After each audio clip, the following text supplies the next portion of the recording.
Tov, Erev Tov, alors on continue les cours. Le Rav Salem qui a certainement parlé de toute la malade de Elul. Elul qui s'écrit dans les Rashi Tevot de Ani Dodi Vedodili. Je suis à mon bien-aimé est à moi. C'est-à-dire que dans Elul, il y a déjà un éveil du cœur du juif vers la situation de Rosh Hashanah et de Yom Kippourim. Donc dans Elul, il y a déjà toute la structure de ce que sera en fait l'année à venir. Et comme l'année à venir commence par la fin de cette année, alors finalement, le klal, la généralité de tout va d'après la fin et tout va d'après le début, on retrouve tout ça réuni dans Elul. Et dans Elul, alors c'est un éveil, on va dire langoureux dans l'âme. Chez les chassidim, il y a des nigunim, des mélodies qui sont des mélodies langoureuses. Et elles sont basées sur le fait que l'âme, dès qu'elle a pénétré dans le corps, alors ce n'est pas qu'elle se délecte de la matérialité comme le corps lui-même, mais au contraire, elle souffre de la séparation d'avec Dieu et elle désire revenir à Dieu de tout son être. Comme elle désire revenir à Dieu de tout son être, alors les chassidim ont souvent chanté des nigunim, ils ont dit des nigunim, et ces nigunim, ces mélodies, ce sont des mélodies où l'âme s'épanche, elle désire revenir vers Dieu. Et pour nous, dans la condition, on va dire temporelle de l'année, c'est le Chodesh Elul où nous désirons revenir dans le palais du roi. Et dans le palais du roi, effectivement, le roi est là avec tout le faste du royaume, avec tout le faste du palais du roi et tout le cortège qui se trouve autour du roi et toute la magnificence du palais. Et alors on découvre le roi dans le palais. Mais dans le palais, pour atteindre le palais, alors auparavant, il faut être préparé et il faut pouvoir accéder au palais du roi. Et c'est pour ça que le roi, pendant le Chodesh Elul, il vient dans le Sadeh, dans le champ. Et le champ, c'est l'endroit où nous nous trouvons, nous travaillons. Notre vie de tous les jours, notre vie qui est une vie où nous devons gagner notre vie, c'est une vie qu'il faut gagner. Et le Sadeh, c'est un Sadeh qui est Ne'ebad, un Sadeh, un champ qui a été travaillé. Un champ ici où l'on laboure, où il y a des arbres fruitiers. Et les fruits, ce sont nos mitzvot. Ce sont chacune des actions que nous accomplissons pour Dieu. Et ces fruits, ce sont des fruits personnels à chacun d'entre nous. Les fruits d'un arbre ne sont pas comme les fruits d'un autre arbre. Et chacun alors doit se suffire de son verger et en même temps être capable de donner ses fruits à chacun. Et de cette manière-là, il y a l'image de toute la richesse du peuple juif. Ce sont des arbres, et des arbres qui profitent les uns aux autres. Et on rappelle que dans la Shita, au niveau de la halakha, la halakha de l'Admor HaZaken sur le Shechianu, l'Admor HaZaken dit que l'on dit Shechianu avant de dire la bénédiction sur le fruit. Pourquoi ? Parce que l'on jouit d'abord de la vision du fruit. Et la vision du fruit en elle-même, c'est quelque chose qui donne un plaisir. Ça donne un plaisir particulier. Et le fruit, on le voit dans le premier des Teilim, Vaya Ke'et Shatul al-Palge Ma'im. Il était comme un arbre qui se trouvait au bord des eaux. Et les eaux, En Ma'im et la Torah, ou Pirio Iten Veito. Et son fruit le donnera dans son temps. Et le temps où l'on donne son fruit, alors, c'est le moment où on comprend qu'il est temps de donner quelque chose aux autres. Et dans notre génération, on sait bien que si l'on possède Aleph, il faut donner Aleph à l'autre juif. Même si on n'a pas encore appris Bet. Je veux dire, je n'ai pas encore appris Bet, je vais déjà donner Aleph. Oui, donne déjà Aleph. C'est la génération. Il faut donner tout ce que l'on possède, il faut donner plus que l'on possède. Et c'est la véritable générosité. Donner plus que selon ce que l'on possède. C'est dur à dire, essayez, vous allez voir. Alors, plus que selon ce que l'on possède nous-mêmes, c'est quoi ? C'est être capable d'aimer l'autre suffisamment pour découvrir dans l'autre des qualités que l'on ne possède pas soi-même. Et cette nature d'aimer l'autre à un tel point qu'on lui trouve des qualités que l'on ne possède pas soi-même, c'est toute la nature on va dire dans la ligne de la Chassido, c'est la nature qui a été implantée par le Baal Shem Tov dans chaque juif. Et aujourd'hui, c'est devenu une nature dans chacun d'entre nous, que ce soit dans le monde, même dans le monde lituanien, le monde sfarade, etc., etc. Dans tous les courants de pensée, on voit cette nature d'aller vers l'autre et de découvrir des qualités chez l'autre. Mais au quotidien, est-ce que nous avons l'habitude de faire cette on va dire, de laisser cette nature-là s'exprimer aussi facilement? Peut-être pas. Au mois d'Elul, on doit revenir en arrière, on doit mettre un frein et se dire qu'il est temps d'aller vers l'autre. Notre paracha, c'est la paracha Tetse, qui Tetse la milchama aloivecha. Et dans la Chassidut, il est expliqué que la sortie en guerre, sûre contre l'ennemi, mais aloivecha, c'est aussi sûr, on est déjà sur lui.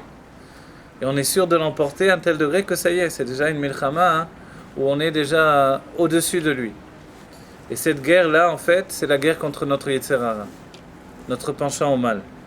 Et ce penchant, c'est quelque chose qui vient de l'extérieur du juif, dira le Tanya. Ce n'est pas quelque chose qui est en nous. C'est quelque chose qui nous surprend, qui nous saisit et qui nous entraîne vers d'autres choses que ce que Dieu a construit au-dedans de nous. Qu'est-ce que Dieu a construit au-dedans de nous? C'est ce que l'on a reçu de Avraham, Yitzhak et Yaakov. C'est l'amour et la crainte de Dieu qui est quelque chose de inné dans chaque juif. Et comme c'est inné dans chaque juif, finalement, c'est une Yerusha, c'est un héritage. Et il est là, il couvre dans notre cœur, et puis à chaque instant de notre vie, tout est donné au quotidien dans la Vodat Hashem, dans le service de Dieu, pour réveiller de nouveau cet amour-là, et pour implanter un nouvel amour plus élevé encore. Un amour qui se rajoute à ce premier amour et à cette première crainte, qui vient d'un travail personnel. Et ce travail personnel, pendant le Chodesh Elul, alors il atteint son paroxysme. Pendant toute l'année, on a travaillé, mais souvent on s'est dispersé. Au moment du Chodesh Elul, alors on atteint le moment de découvrir qui nous sommes et d'aller droit au but. Aller droit au but, c'est de savoir qui je suis, ne pas perdre mon temps à faire autre chose. Là, le Baal Shem Tov dira dans Keter Shem Tov que il arrive assez souvent que des personnes vivent une vie qui n'est pas leur vie, qui font des actions qui ne sont pas leurs actions, et qui perdent un temps précieux. C'est que finalement nombreux ont voulu faire comme Rabbi Shimon Bar Yochai, mais ils n'ont pas réussi. Qu'est-ce qu'avait fait Rabbi Shimon? Il avait fait que Torato Umanuto. Sa Torah, c'est toute sa vie, c'est également son métier. Il n'a pas d'autre situation que d'étudier la Torah. Est-ce que c'est vrai pour chacun d'entre nous? On verra que non. Rabbi Ishmael lui a dit qu'au contraire, on doit avoir une autre shita, une autre façon de penser, on doit avoir un métier et également étudier la Torah. Si bien que dans les générations passées, il n'y avait pas beaucoup cette notion de kollel que l'on découvre aujourd'hui. Un homme qui toute la journée étudie la Torah.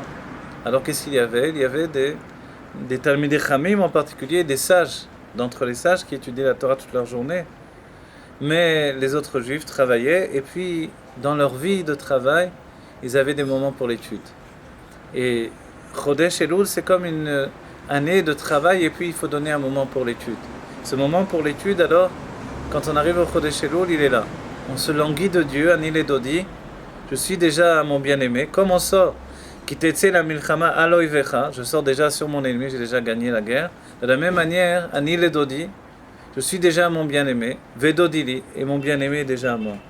On va dire, mais attends d'arriver à Rosh Hashanah, Yom Kippur, tu verras bien qu'est-ce qui se passe. Pourquoi déjà tu affirmes que ton bien-aimé est à toi? Parce qu'en fait, c'est implanté dans le cœur du juif, c'est l'amour et la crainte de Dieu que Dieu a implanté dans notre cœur qui fait que mon ennemi est déjà à moi comme Dieu est déjà à moi. L'ennemi, c'est quoi? C'est le Yetzer Hara qui veut me détourner de la Torah et des mitzvot. Mais en fait, il est déjà soumis. Dans le Tafresh Enbet du Rabbi Rachab, il dira là-bas que naturellement, l'âme divine a une emprise sur l'âme animale. De la même manière, naturellement, le cerveau a une emprise sur le cœur.